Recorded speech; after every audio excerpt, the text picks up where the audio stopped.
আমার নাম শ্রী নীতিশ মন্ডল।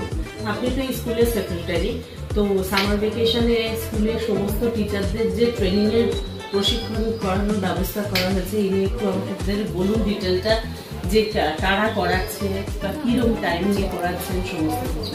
আচ্ছা, আমাদের এই সামার ভ্যাকেশনে করানোর উদ্দেশ্য হচ্ছে এই যে যাতে নাকি ওয়ার্কিং ডেটা নষ্ট না হয়। এই ভ্যাকেশনে 3 দিন আমরা করছি, 29, 30 এবং 31শে মে, এই 3 দিন পর পর করানো হচ্ছে।